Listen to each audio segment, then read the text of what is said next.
The palace on Tharvelia was a monument to despair. Its crystalline spires, once gleaming with prismatic light, had dulled to a lifeless gray. The gardens that had reportedly bloomed with bioluminescent flowers now grew wild and tangled. Even the air felt heavy, thick with decades of silence and grief. I stood at the servants' entrance with my toolkit, wondering, not for the first time, if I'd made a terrible mistake accepting this job. "You're the human technician." The voice came from a tall, slender figure wrapped in mourning veils, a palace attendant, judging by the silver insignia on her chest. "Yes, ma'am, Ethan Torres, certified electronics specialist." I held up my credentials on my data pad. "I received a request to repair some kind of antique communication device." The attendant's violet eyes studied me through the veil. "The Queen's radio, follow me, and whatever you do, do not speak to her unless she addresses you first." We walked through corridors that felt like tombs. The walls were lined with portraits, images of the royal family from happier times. Queen Ashira appeared in many of them, a striking woman with deep blue skin that seemed to shimmer, silver hair that cascaded like starlight, and eyes the color of amethysts. In the oldest portraits she smiled. In the later ones, the smile had vanished. "The Queen has not left her chambers in 23 years, the attendant said as we climbed a spiral staircase. "Not since the King's death. She sees no one, speaks to no one, but 3 days ago she sent word that she wanted her husband's radio repaired. You are the 5th technician to attempt this." "What happened to the other 4? They failed. She sent them away." We reached a set of massive doors carved with intricate star patterns. The attendant knocked 3 times, then stepped back. "Enter!" The voice from within was soft but carried absolute authority. The doors swung open silently. I stepped into a chamber that was part museum, part mausoleum. Every surface was covered with artifacts, books, instruments, artwork, all carefully preserved, and everywhere more portraits of the king. A handsome man with kind eyes and a gentle smile, frozen forever in paint and photographs. At the center of the room, seated in a chair by the window, was Queen Ashira. She was more beautiful than any portrait could capture, despite the grief that had carved lines into her ageless face. Her blue skin had paled to the color of twilight, her silver hair was bound in a simple braid, and she wore a plain gray gown instead of royal regalia. But her eyes, those amethyst eyes, held an intensity that made my breath catch. "You are human," she said, not looking at me. Her gaze remained fixed on something beyond the window. "Yes, Your Majesty. They say humans are good with machines, with broken things." Finally, she turned to face me. "Can you fix broken things, Ethan Torres?" "I can try, Your Majesty." She gestured to a table near her chair. On it sat what looked like an ancient radio, all vacuum tubes and copper wiring, a design at least a century old even by human standards. "My husband built this. He was fascinated by primitive technologies, by the romance of analog signals traveling through the void. He would spend hours broadcasting messages into space, hoping someone somewhere would hear." I approached carefully and examined the radio. It was a masterpiece of engineering, combining Tharvelian crystal resonators with Earth-style components. It's beautiful work. It has not functioned in 23 years, not since, her voice faltered, not since the day he died. I want to hear it again. I want to hear the static, the whispers between stars. I want to hear the sound he loved. I set down my toolkit and began the examination. The other 4 technicians hadn't failed due to lack of skill, they'd failed because they'd approached it wrong. They'd tried to modernize it to replace old components with new ones, but this wasn't about functionality. This was about preservation, about keeping something exactly as it had been. "May I ask what happened to him, Your Majesty?" I asked softly as I worked. Silence stretched so long I thought she wouldn't answer. "Plague," she finally said. "A sickness that swept through the lower districts.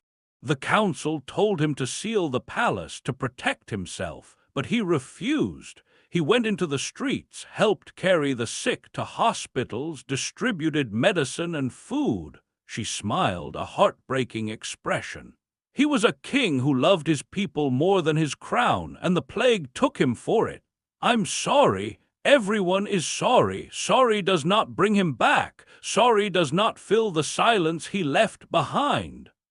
I worked in quiet after that, carefully testing each connection, each component. The problem wasn't mechanical, it was energetic. The crystal resonators had lost their charge, starved of the specific frequency that had powered them. I'd need to retune them, a delicate process that required perfect pitch and steady hands. Hours passed. The sun beyond the window shifted, casting long shadows across the chamber. Queen Ashira watched me work with an expression I couldn't read. "You have not asked for payment," she said suddenly. "The palace already arranged that, Your Majesty." "No, I mean the real payment, the reason the others came." Her eyes held mine. "They wanted titles, positions at court, political favors. What do you want, human?" I set down my tools and met her gaze honestly. "I want to hear it work. I want to know that I brought something back to life that mattered to someone." Something shifted in her expression, surprise maybe, or recognition. "You are either very noble or very foolish." "Probably the second one." The ghost of a smile touched her lips. "Continue." As evening fell, I made the final adjustments.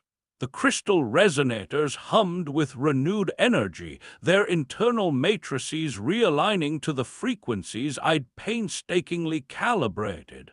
I checked the connections one last time, then looked up at the Queen. "It's ready, Your Majesty. Shall I test it?" She stood slowly, moving to the table with the careful deliberation of someone who had forgotten how to hope. "Please." I turned the dial. For a moment, nothing. Then static. Beautiful, crackling, imperfect static. The sound of electromagnetic waves traveling through the cosmos, the whisper of distant stars, the eternal conversation of the universe with itself.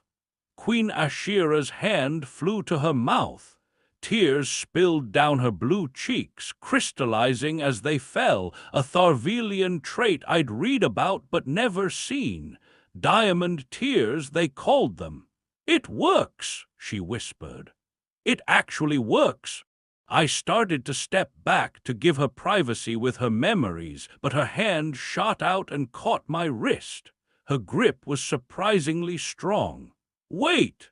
She moved to the door and pressed a control panel. I heard the heavy locks engage with a solid thunk. We were sealed in.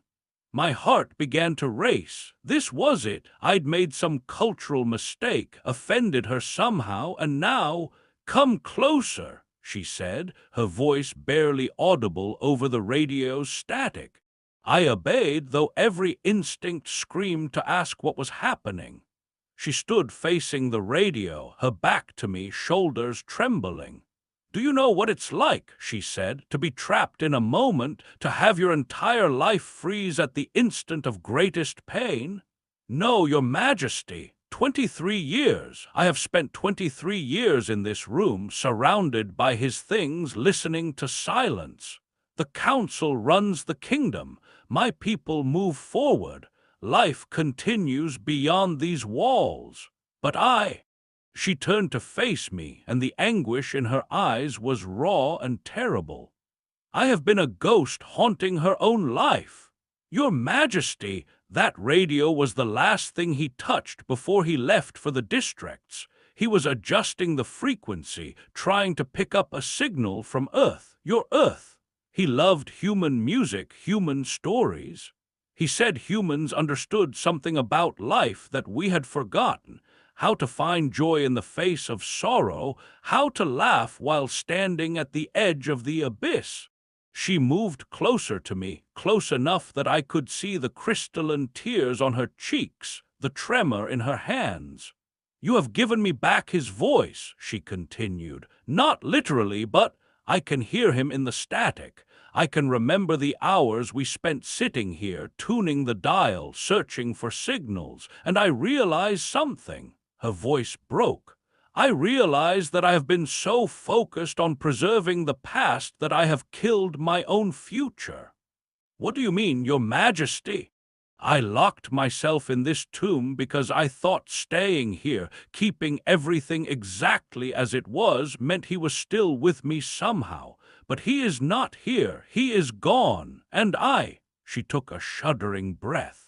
"I am still alive, still breathing, still here, and I do not know how to be here without him." I stood frozen, unsure what to say or do. This wasn't about the radio anymore. This was about a woman who had been drowning in grief for over 2 decades, who had finally surfaced for air and didn't know how to breathe. "May I tell you something, Your Majesty?" I asked quietly. She nodded. "My father died when I was 16, heart attack. One minute he was there, teaching me how to rebuild an engine, and the next he was gone." I swallowed hard. I thought the right way to honor him was to freeze myself in that moment, to never change, never grow, never be anything other than the kid he'd known. But my mother, she told me something I didn't understand until years later. "What did she tell you?" "She said that the dead don't want monuments. They want us to live. They want us to take everything they taught us, everything they gave us, and use it to build something new, something they'll never see but would have loved." Queen Ashira stared at me, tears still falling. "I do not know if I remember how to live." "Then maybe it's time to learn again." She was quiet for a long moment, the radio's static filling the silence. Then she moved to the window, looking out over her kingdom for the first time in 23 years.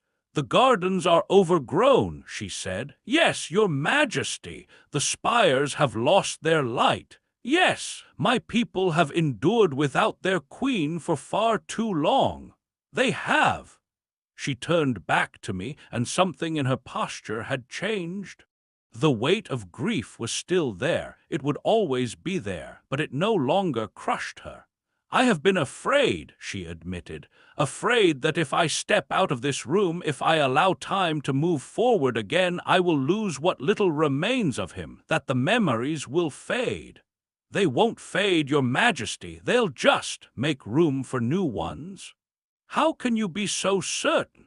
"Because you loved him. Love doesn't fade. It just changes shape, grows, becomes part of who you are." Queen Ashira walked to the door and pressed the control panel. The locks disengaged. She stood there, hand on the door handle, poised between past and future. "I cannot do this alone," she said without looking at me. "You're not alone. You have an entire kingdom waiting for you." "I know."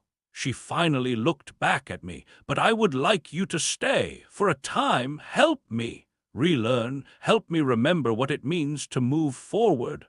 "Your Majesty, I'm just a technician. You are someone who understands broken things, who knows how to fix them without destroying what made them valuable in the first place."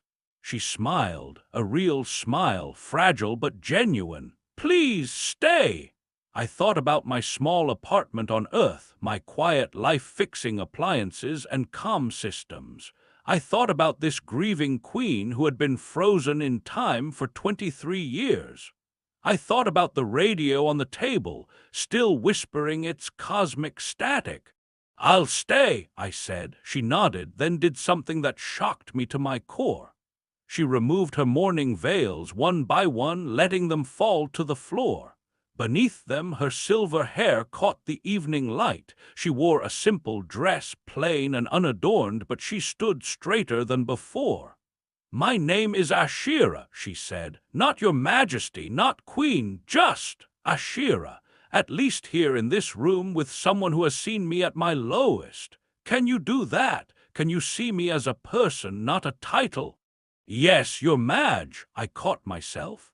"Yes, Ashira," she smiled again, and this time it reached her eyes. "Good, then let us begin. Let us learn together what it means to live after loss, to honor the past without being imprisoned by it." She opened the door. Beyond it, I could hear the palace stirring, servants moving, voices calling, the sounds of life continuing. Ashira stood at the threshold, taking deep breaths like someone preparing to dive into deep water. "Will you walk with me?" she asked, extending her hand. I took it. Her skin was cool against mine, her grip trembling slightly but growing stronger. Together we stepped out of the chamber. Behind us, the radio continued its cosmic whisper, a reminder of love that had been and a promise of life yet to come. The Queen had been locked in grief for 23 years. But sometimes all it takes is one person willing to stay, to listen, to help fix what's broken. Not to replace what was lost, but to make room for what might still be found. And sometimes that's enough to start living again.